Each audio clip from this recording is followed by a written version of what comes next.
Good afternoon, Wrestling Inc. Welcome back to the Wrestling Inc. Daily. It's me, your managing editor of WrestlingInc.com, Nick Hausman, joined here as I am every Wednesday to have a happy hump day, a happy hump day, a happy hump day. It's our good friend, comedian Brian Wohl. Brian, we're in a wacky mood here today on the Daily. I mean, what a lineup of news we have today. Oh my gosh. And also, what a great Dynamite. I'm very excited for tonight's Dynamite. They just announced Punk versus Dax Harwood. I saw that. Yes, it's gonna be a Whack Pack Wednesday here. We got a wacky pack of news here today on Wednesday to talk about. Nothing too serious, nothing too heavy. But there is some stuff of heft here that we'll get to in the news block. But I'm glad you brought up Dynamite. We're going to talk about Dynamite later on in the mailbag at Wink Daily. That's the account to follow if you want to vote in the daily polls. We're going to talk about CM Punk. And you know what? We can just kind of have an open discussion about Dynamite if you want in the mailbag today. That's fine too, B-Will. You down? You want to do that? I'm so down to talk Dynamite. How about that tornado tag? That looks bonkers. It's like an 8-man. That's just going to be a car crash tonight. Yeah. There's a lot going on. So we can pull up the Dynamite card. Obviously, this thing is completely on the rails already. We're totally not winging it here. Yeah, we'll pull up the card. We'll talk Punk. We'll talk Dynamite in the mailbag later on. Of course, the comment section is open here. Thanks to our buddy Leo over on Facebook. Happy Hump Day. Thank you very much. Anthony Y. Yowie Wowie, kind of alluding to what our kickoff story will be here in just a second. Thanks to James Watchin. Good afternoon, Wrestling and Crew from hashtag Wrestle Nerds. We love the Wrestle Nerds. Right, Brian? Oh, I love wrestling nerds. The truth is we're all wrestling nerds, Brian. Everybody, right? Nobody, and honestly, there is no cool. Cool is a myth. Everyone's a nerd. Embrace your nerdiness, right? Yeah, I have to admit, I was a little jealous hearing you and Issa talk about possibly having a tailgate party for WrestleMania. It's not a possibility. It's not our party. There's a tailgate party that is being well done. It's going to be all you can drink, all you can eat. You could Google WrestleMania Tailgate Party Wrestling Inc. We put up the release there because they're going to let us come in and walk around and take photos and Instagram and all that. Not our party, but if anybody wants to come, get a ticket. We'll be there walking around making content. You can eat some barbecue with me and drink some beer, which is probably going to be the highlight of your life. That's really all I do. I'm good for that, Man, nothing's better than hanging out with a bunch of wrestling fans, drinking, talking wrestling. It's so fun. I love it. Yeah. John Taylor here, by the way. Nerd here. Nerd alert. Thank you, John. Love it. Hey, before we get into the news segment, I don't have it listed here, but you did respond to the list of news today saying you're really interested in the Mike Tyson story. So before we get into all the news, kind of news adjacent. I mean, he is a WWE Hall of Famer, but we don't run Mike Tyson news all the time on the site. This felt like, dude, we got to run this. We got to get this up on the site. This is no. Do you want to tell everybody what happened here with Mike Tyson? Well, just the other night at a rooftop stand-up show here in Los Angeles, featuring comics that are very well known to myself, Alfred Konuwa, a lot of the folks out here in the scene. Mike Tyson was there. Mike Tyson has been frequenting LA stand-up this week. He was at the Improv on Melrose, and he was at this rooftop show, and an audience member. He was not a friend of any of the comics that I saw or heard, and I asked everyone I could find. I was like, anyone that has any information. So I reached out. Nobody knew this guy, to my knowledge. Approached Mike Tyson, challenged him to a fight. Oh, you're drunk at that point. You better be real drunk. All right. And then pulled a pistol on him. Wow. Cocked the pistol. Oh, wow. And Tyson remained still, completely zen, de-escalated the situation entirely. The man, seemingly after cocking his pistol, put it down and regretted it immediately. Of course you regret it immediately. Yeah. Asked Tyson not to call the police. They hugged it out. And then the man left kind of, but then lingered outside. Oh my goodness. And then a comic, just like any great comic has to do, had to get back on stage and start the show again. And the way he started it was by saying, Mike Tyson, everybody. How about that? Can you imagine having to compose yourself after a man pulls a pistol on Mike Tyson? Which already having Mike Tyson in your audience has got to be wild. Right.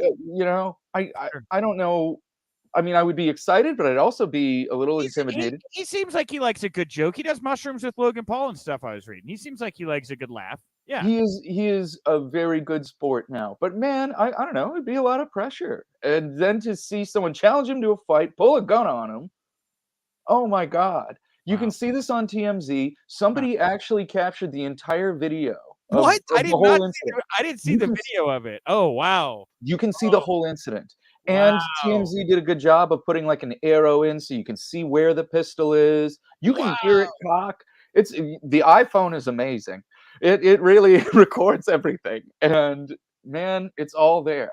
It is really something.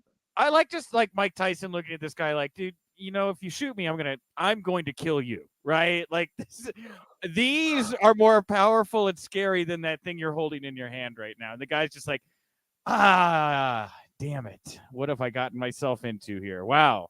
Yeah. Unbelievable. Like I could not.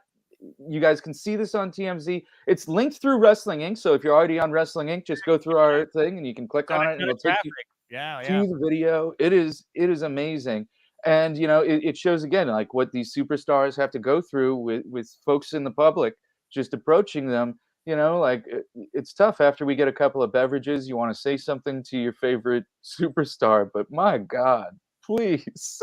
All right. So long story short, when you come to the tailgate party, do not have too many drinks and create this situation at the tailgate party. All right. And agreeing with Anthony Y here in the comments from YouTube. Wow. People are crazy. Yes, indeed they are. All right. Well, let's get crazy for some news you can use, news that will leave a bruise, people. We have a bruising Whack Pack Wacky Wednesday group of news items here. First wacky news item of the day.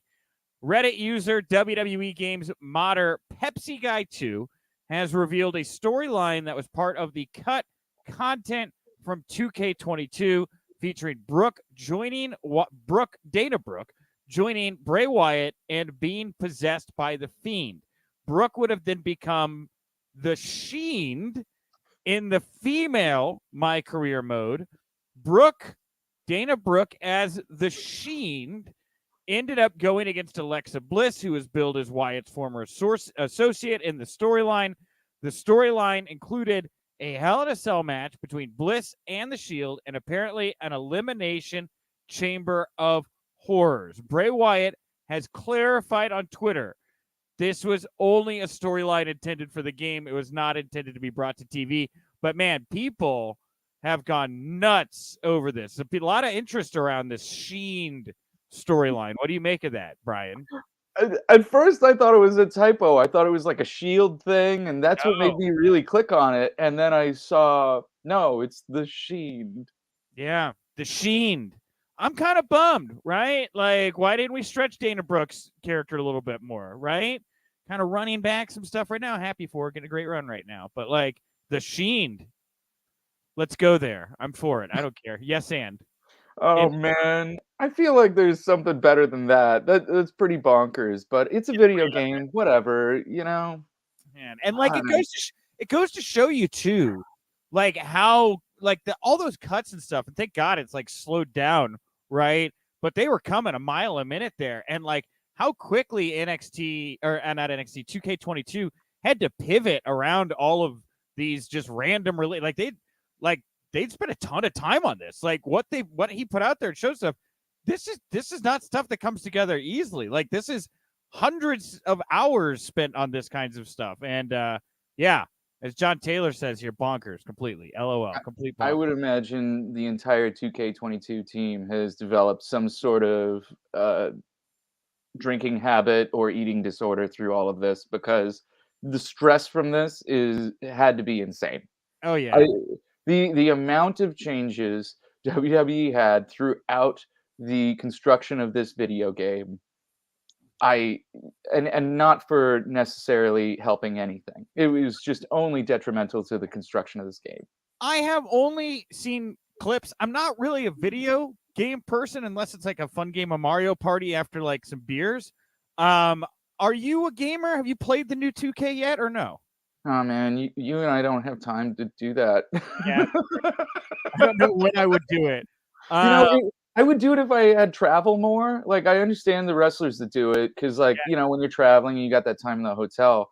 But you know, between all the gigs we have, that doesn't quite it's lend hard. itself to it. It's hard, But I but look forward to having time for that one day.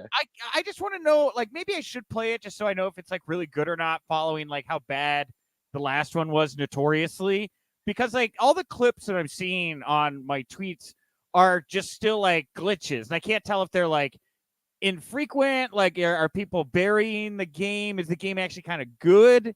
Which I've heard from a couple people. So I don't know. I want to give it a fair shake. I don't want to say it's good or bad, right? Because I don't know. Everyone I know that's played it, that has talked to me about it, said that it is definitely an improvement over 2K20, but I'm not sure if that's enough for all of you. But you know, man, I know AEW's going with that THQ and that model of WCW NWO Revenge and all those N64 style grapple based games. So I think that's pretty fun, and maybe Yeah. that's a little bit easier for us to jump into than the control system on 2K22. I don't know. Yeah. By the way, welcome to the chat, our good friend Issa, and Easily, Issa no, here, yeah. my Tuesday co-host here on the Daily. Now in the chat room over on YouTube, she's saying anything an improvement over 2K20, and yeah. So, and I Ambrosa, hurry TF up AEW with their video game. I think it's good. Take your time, right? This is your first impression Mhm. with all the complaining people have about WWE. This is an opening for you. Like, if you deliver a really good, easy to play, fun game, you could take this right now. This is an opening for them if they do video games right now. Yeah, and you know, who knows what the Undertaker will say after that? Oh God! All right, we'll get to Undertaker here in just a second. Let's start with what Taz said on our Wacky Wednesday lineup here. Taz tweeted the following about Kevin Owens' Steve Austin impression on Raw. He said, "And Chris Candido came out dressed like me to my music, and that was probably mid '90s. Obviously, it's nothing new, but it was just done so recently. I would expect more from a company with 76,000 writers." All right, look, there are a laundry list of wrestlers impersonating other wrestlers as a way to get to the feud. We really haven't seen this recently. It got a great reaction. I disagree. I mean, look, Taz has been in the business. He's entitled to his opinion, but this kind of sounds like old man screaming at the clouds to me. I don't really feel like Taz's critique has a lot of bite in this situation. Yeah, I listened to you and Issa, both of you yesterday. Loved it. I did not. I actually No? agree. Yeah, I actually agree with Wow. Taz on this. I don't really Okay. agree with Taz much, but I agree Okay. with Taz on this. Here's why I feel this way. On Monday, when they pulled that trick on the Chicago crowd twice, you know, it's a lot easier for us to take it at home on TV, but Dude, for the audience there live, I wasn't there, and it was in Chicago. It's a rare Raw I didn't go to because I was dealing with other stuff. And like I said this yesterday, but like when I heard his music, I was like, oh shit, maybe I should have been there, right?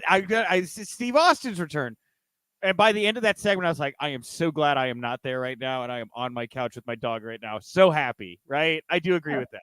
Yeah, I think it's all fine and good if you want to play a trick on the audience like that, but you got to be able to pay it off. And I understand the payoff is coming at WrestleMania, but it didn't come for that Chicago crowd. And I think it's a BS way they punked the Chicago crowd.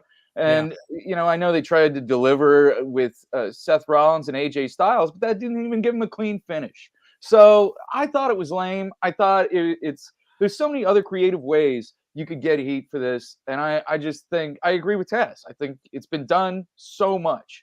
Come up with anything new. The Sami Zayn Johnny Knoxville thing is fresh. That's Oh, fun. dude. I don't Oh, understand why they can't be that creative with Kevin I Owens. I, You know, I I do. Okay. Well, all right. I see your point. I didn't personally have a huge issue with it, but I get the note. I think there's probably it could have been. Could they have done something more original with it beyond what they did? Perhaps. Yes, I agree with that. But it does seem like a lot more people enjoyed that than not. I think you would maybe agree with that. It got a lot of people very, very happy that night, right? Something a little retro, right? Something that would have been done in the Attitude Era. Well, you're taunting an Attitude Era person. Anyway, let's talk about. Wait, no. So yeah, Jamie Williams here. I thought the Kevin Owens thing was silly. John Taylor, I thought Owens was funny, especially when he went to the mat acting like he was talking shit to the beer man, right? James Jones here, Kevin owned everyone that night. I have to tip my hat to him. So, again, all of our feedback here very positive, Brian. You and Taz on I Hate Impersonation Island, right? I don't know. Yeah, I don't want to be on this island with Taz, but that's where I'm at. That's where I'm at. That's where I'm at. So you referenced the Undertaker Joey Janella stuff. Yeah. So as we roll through our wacky Wednesday lineup here, Joey Janella, and soon to no longer be AEW superstar and soon to be WWE Hall of Famer, The Undertaker, had one of the most trafficked items on the website yesterday. The Undertaker, of course, recently said, I feel like there is a level of grit that is missing from today's product. I don't know that it is anybody's fault. We all aged out so that the new group has come up. When you watch Brock wrestle, you're interested because you know he's got this background. Not only as an amateur wrestler, professional wrestler, mixed martial artist, Brock doesn't do a bunch of crazy moves. Brock manhandles your ass. You get in there and you get thrown around and you get smashed. Roman has a little bit of that to him when he wants to. Randy has that to him when he wants to. But a lot of the younger talent, it's the evolution of that comic book era, the superhero era. I think that's what's their motivation, and that's what their inspiration is. And they don't have to come up and bust heads in bars and figure out how they're going to eat and things like that. Well, Joey Janella decided to respond to Mark's response here, saying on Twitter, I 100% agree, Mark. Lots of lame Marvel geek talk in these locker rooms. If I ever open up a wrestling school, before you have your first match, you're going to have to get in at least 2 bar fights with proof. And by the way, the Avengers movies suck. So a half-cocked response there, sounds like, from Joey to The Undertaker. But man, what do you think about the fact? Here's, I guess, how I'll posit this is like something worthy of a discussion. Joey Janela is leaving AEW. This guy created more interest on Wrestling Inc. yesterday with a tweet than probably anybody else outside of maybe Thunder Rosa, which we'll get to here for a second. Joey is still capable of generating a lot of controversy and conversation around himself, and he certainly did that yesterday. Well, Joey Janela's a star, no doubt about it. Guy got himself over before AEW. Guy will get himself over wherever he goes. He's just like Matt Cardona. He's like Colt Cabana. He's a self-starter. He's going to be successful wherever he goes. Now, on to The Undertaker. I gotta say this right now. Undertaker is one of my heroes. Undertaker is a member of the new generation in WWF. And one of my favorite promos in the new generation of WWF was Classy Freddie Blassie, Big Cat Ernie Ladd, Gorilla Monsoon, putting over the new generation, saying, I never soared like these guys do. I didn't do this. I couldn't do this. Now they are the ones, and they put over the new generation. And here we see The Undertaker now in the position of Classy Freddie Blassie, the position of Big Cat Ernie Ladd, and the position of Gorilla Monsoon. And here he is acting like a baby. It's pathetic. He does have this tendency. I mean, it's really hard to get him to say nice things about this generation, it seems, doesn't it? Like, it seems like people kind of keep teeing him up to kind of maybe soften his stance a little bit. And he does seem to be on this refrain. And it certainly seems to have upset you. I don't love it. But it is odd that as he's going into the Hall of Fame, it seems like there's more scrutiny on The Undertaker than as like outside of the ring than kind of ever before. And I'm interested to see how his legacy over the next decade kind of continues to spin without him being able to keep the attention on big matches that he does throughout the year, which he won't be able to do anymore, you know? Well, that scrutiny is only the fault of one man. That's Mark Calloway's fault. Mark Calloway opened his mouth. You know, Big Cat Ernie Ladd, Classy Freddie Blassie, and Gorilla Monsoon put over the new generation. And what's Undertaker doing for them? Come on. Yeah. This is bogus.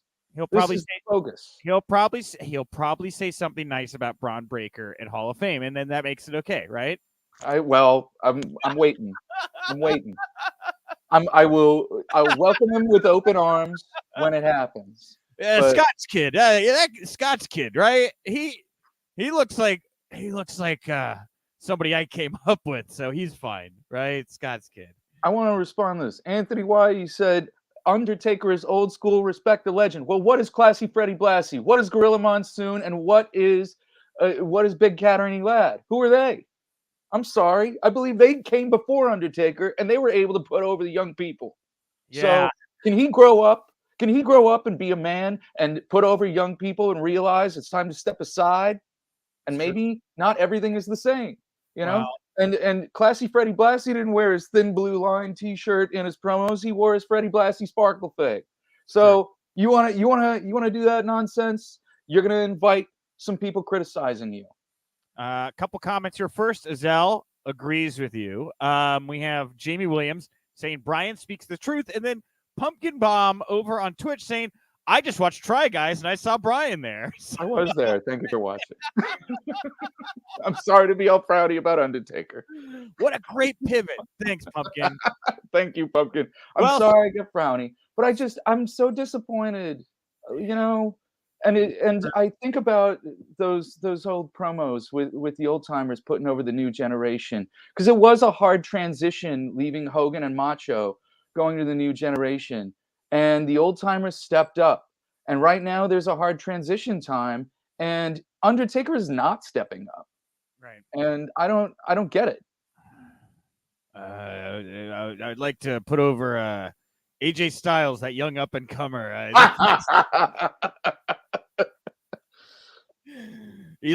old are you, AJ? 27? 44? What the hell? Jesus Christ. Did you see that thing about Ric Flair saying like Bryan Danielson is no AJ Styles? Like, amazing take, Rick. Thanks. I don't want to get AJ's. Oh, he is 44. I nailed it. Wow. Yeah. It's just like call him like I see him. All right. So talking about AEW talent, getting into it with WWE Legends. So I don't usually run a lot of just like, we don't talk usually about just like podcast quotes because there's so many of them and so many do so much big traffic. This one I read and I hadn't seen anybody do like a headline or a focus on this particular quote from Thunder Rosa, but I was like, that's a really powerful quote. And I did a headline and it did an insane amount of traffic. So let's talk about it here real quick, just because it caught my eye. So this is from an NBC Sports Boston interview that Thunder Rosa did. She said, I could tell you, I read about me bringing the mariachi, and I remember Brock Lesnar making fun of Eddie Guerrero with that. And that hurts because they were making fun of my culture before. And on Wednesday, I represented our culture properly with honor and with respect because my people were like, oh, mariachi fun. Because people before were like, oh, mariachi fun, like let's make fun of Mexicans. So Thunder Rosa, of course, going back to this program from like 20 years ago at this point, obviously it stuck with her how she did not feel respected by that, using her entrance here at St. Patrick's Day Brawl. St. Patrick's Day Brawl? Is that what I call them? I don't know. Slam? I thought it was Slam. St. Patrick's Day Slam? Okay, sure. She took her entrance and really kind of took back the mariachi for Mexicans in pro wrestling. I applaud her for that, and B, I just love this visual of like Thunder Rosa staring down the beast Brock Lesnar and making this comment. I mean, it's just, you know, it's hard to kind of frame Brock. It's hard to get fans to root against Brock Lesnar right now, and obviously this created a conversation. And I saw people out there of, you know, Mexican descent saying, this did not offend me. I know it's not Thunder Rosa speaking for everybody, but I thought this was a really interesting statement here from Rosa and at least deserved some attention, you know? No, I think Rose, if she was offended by it, she has every right to say she was offended by it. You know, whenever you're forming a joke or you're writing something, as I do in my other gig, if you're making fun of something someone can't change about themselves, something they can't help, then, you know, you're going to isolate a part of an audience and part of them are not going to laugh. And you have to decide is that really what you want to do? Sometimes people decide that anyway. And, if it's funny enough, maybe it's okay. But you're really running a risk when you make fun of something that someone can't change about themselves. Well, and it's the thing is, you really do risk turning off people that won't go back to your product. There's a great documentary out there called "The Problem with a Poo." I think it's on HBO Max. I don't know if you've seen this or not. Yeah. You have? Okay, great. Yeah. It's a great movie. Indian American comedian decides to do, it's like only an hour, it's worth your time. Documentary about how he takes issue with the fact that it's a white guy, Hank Azaria, doing the voice of a poo on The Simpsons, and how he's like a lower class character in the scope of things, like you do upper, Mr. Burns up top, then middle with Homer, and so he's kind of lower on the power dynamic side of the Simpsons characters, and he's always kind of made the butt of the joke, right? And how he takes that offensive. There were people in that documentary, I'm trying to remember who it was, but it was like, once I saw that, I never watched The Simpsons again. I gave up on The Simpsons because I just was like, okay, these people don't get me. I don't like this. Why would I watch this type thing, right? And I think it is certainly something. When you look at kind of the way WWE's lost parts of its audience, and people wonder where that stuff went, right? Maybe it's a lot of Thunder Rosas out there. And, good on AEW for doing these subtle things where, it seems at the moment they're trying to embrace a little bit more diversity in their company. I thought this was a really interesting note here from Thunder Rosa. Yeah. And that's just always the thing. You got to remember, whenever you're making fun of something, if you're making fun of something that somebody can't change about themselves, you're going to isolate somebody. Yeah. All right. Let's talk about the best news item of the day here to close the news up, and then we'll dive into the mailbag. I cannot stress enough how much more traffic this has driven today than any other thing on the website. I saw it. I immediately knew this is interesting. I didn't know how interesting it would be. You all are eating this up. So, former WCW stars J.J. Dillon and Kevin Sullivan faced off in a new kind of matchup recently, a TV court battle. And thank you, Eric, for writing this. This is verbatim from his article. The former Four Horsemen manager and the long-ago leader of the Dungeon of Doom were recently seen on an episode of Steve Harvey's Court, where they argued over, of all things, boat payments. According to both Dillon and Sullivan, the dispute arose over Dillon once loaning Sullivan money so the Taskmaster could buy a $7,500 boat. Sullivan ultimately never paid Dillon back, arguing the agreement was never in writing and there was never a specified time for the payment to occur. As such, the court of the former Showtime at the Apollo host, Steve Harvey, was the only place things could get settled. Ultimately, Harvey ruled in favor of J.J. Dillon, meaning Kevin Sullivan was going to be forced to pay $7,500 that he owed. In the end, however, Steve Harvey decided that the court would pay Dillon back the money instead, due to the comedian's own love for professional wrestling. A happy ending here. The court paid the settlement. I've never heard of such an outrageous thing in my life, Brian. Oh my goodness. Only wrestlers could work the court into making it so that everybody wins. Talk about doing business. J.J. Dillon and the Taskmaster Kevin Sullivan were able to work Steve Harvey so well that Kevin Sullivan didn't even have to pay for the boat in the end anyway. That's amazing. Wrestling, wow. Also, what kind of boat can you get for $7,500? Our boat's kind of expensive. Isn't this on the cheaper end of boat ownership? Like $7,500? I don't own a boat. I don't know. Yeah, it also feels like maybe this was a deal that was made, I think, over 20 years ago. So maybe boats were cheaper then. Oh, okay. So it's before inflation. That boat today is worth $3.6 million. I understand. I got it. I mean, there's been a long time that Kevin has not paid off this boat. Got it. All right. Hey, thank you, Brian. Thank you, Brian, for joining me at the top of the show. Talk all the news today.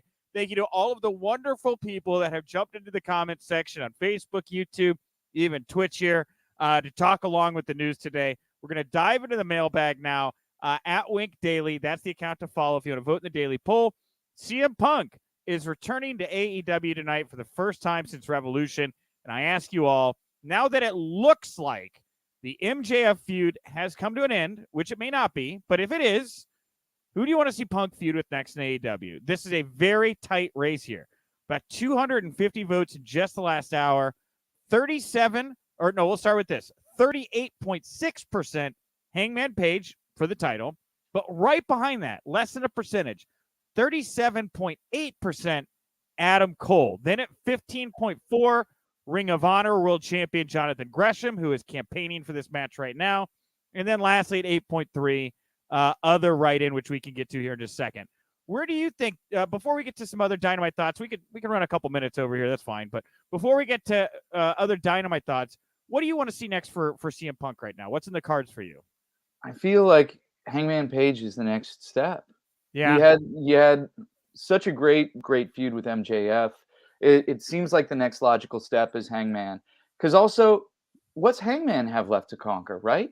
He's conquered Kenny Omega. He's conquered Lance Archer. He's conquered Bryan Danielson. I feel like, and Adam Cole. So now I feel like Punk is the next logical choice. Well, and I'll say this too as a breadcrumb, right? For the Hangman Page CM Punk theory that I think is a good one. So Hangman Page had his last title defense, was it last week against Dante Martin? Was that right? Yeah. Okay. After that match, had that moment backstage where he told the Dark Order it's time for them to go their separate ways. That was 2 weeks ago. I'm sorry, I realized. Was that 2 weeks ago now? Mm-hmm. Okay. All right. Last week was like a tag match. All right, got it. But he told Dark Order we're going to have to go our separate ways, right? Mm-hmm. Separating himself. It is not a secret anymore, or really hasn't been for years, that Punk and Cabana don't really get along. And so, I think that by removing Cabana fully from the Hangman Page act altogether, it's a pretty strong tell maybe about the direction they might be going with this next opponent. Just something to think about. Yeah. I feel like that's got to happen. And gosh, I really hope Punk and Cabana can work things out. I really hope that can happen, because I feel like that is something that keeps coming up on the internet, is their past and what kind of business they could do. It is really interesting. I wonder if Cabana could be moved to Ring of Honor and be like a big fish there for them. Just put it out there. I mean, it's not like Cabana doesn't have a ton of history at Ring of Honor himself. I don't think he ever held the title in Ring of Honor, but he did vie for it a couple times. I know, right? Yeah, he vied for the title. He even worked heel for them. He was a commentator. He did everything for Ring of Honor, besides be their heavyweight champion. Yeah, part of me kind of would love to see a Jonathan Gresham come out and confront Punk on his return tonight to set up a match at Super. Or I guess he's not, because he's already facing Bandito for the title at Supercard. But it would be nice to see him kind of set something up there. I hope Gresham gets his match. I would like to see Gresham and CM Punk while we can still get it in their primes. Yeah, I mean, I don't see why that can't happen this summer. I feel like there's got to be some sort of Hangman Punk clash, and then after whatever that business happens, then maybe this summer Punk can kind of rotate into Ring of Honor and Colt can rotate out. Maybe, I don't know. Gosh, can't they just get along? It would be so great. Well, I'll take Lord username here. He wrote in Hook, which is a match a lot of people want to see with Punk, but too early for Hook, I think. Right? Mm-hmm. He's just still finding momentum, right? Yeah, I don't want Hook to lose. And at this point, can we buy Hook beating Punk? No. Well, we'll wait on it. I agree with that. I love this right in here from Philip J. Booth over on Twitter. I'd like to see him construct a stable to rival the Danielson Dojo. Could open up some bangers and just feel like a Punk-led stable could give a few a much-needed rub. That is a really cool idea. Punk and Danielson stables feuding. You get the young guys in between. And then after a while, of course, the leaders have to kind of collide. I think that's a pretty cool thing. Maybe not now, maybe later, but it's a good idea. It's a really good idea. Before all this Danielson-Moxley stuff, I really thought that was the direction Punk was going to go. I thought he was going to get a stable. And then once this Danielson-Moxley thing happened, that's what kind of threw me off. I thought Punk was going to be the guy to kind of go in the tag division and do that stuff. And him taking on Dax Hardwood tonight, that made me also think like, geez, what's going on here? Because that is a feud that I thought was going to come up. I thought Punk would be someone to team up with either Danielson or Moxley and go for FTR. Yeah. So here, by the way, is the full card for tonight's Dynamite. Adam Cole versus Jay Lethal. Red Velvet versus Layla Hirsch in their rubber match. Danielson and Moxley versus the Varsity Blondes. Punk's back. MJF's back. Separate segments. It looks like the MJF stuff's going to spin off into whatever he's doing with Wardlow, which is A-okay with me. Chris Jericho and Garcia against John Silver and Alex Reynolds. And then, of course, Private Party, Butcher and Blade versus the Hardy, Sting, and Darby Allin in a tornado tag team match that will go off the rails and bonkers, and Sting will jump off of something gigantic, and everyone will have a great time. So it's a good card for tonight. Looks really great, man. I'm excited. I hope Sting doesn't jump off the balcony again. That one time was awesome. We don't need it again. All right, everybody. We'll wrap it up there for today. I'm going to be back tomorrow. I'll be joined by Paul Pratt, a.k.a. Polio Del Mar, who, by the way, had that great interview with Jeff Jarrett last Friday. Go check that out on our YouTube. We've got a couple posts up now on the site. Of course, the Wrestling Inc. Daily. We're on all your favorite podcast platforms. Wherever you find us, please leave a comment. Please leave a nice rating. Support Wrestling Inc. at Wrestling Inc. on all the platforms. Go give us a like, please. Support the Wrestling Inc. podcast. We are going to be back tonight after Dynamite. It is different faces. It is different conversations. You're going to love it. BWO, what do you want to plug, promote, put over here to wrap up the show today? Check out my podcast, My Favorite Friendship. Last week, I got to cover the friendship between Samuel Beckett and James Joyce, and then Samuel Beckett and Andre the Giant. Samuel Beckett, wrote Waiting for Godot, but after he got famous, he moved to Grenoble, France, and gave children rides to school. And one of those kids, right. Andre the Giant. Yeah, there's a good photo of him with Beckett, right? Next to the car on the French countryside, something like that? Yeah, I don't know how close they ever really were, but Andre's dad built Samuel Beckett's house, and that's kind of how this all came together. Wow. Okay. I love it. Go support Brian. I'm pretty easy. I'm just at Nick_Hausman. Thank you all so much for tuning in. I'll talk to you tomorrow. And remember, if you winked, you didn't miss.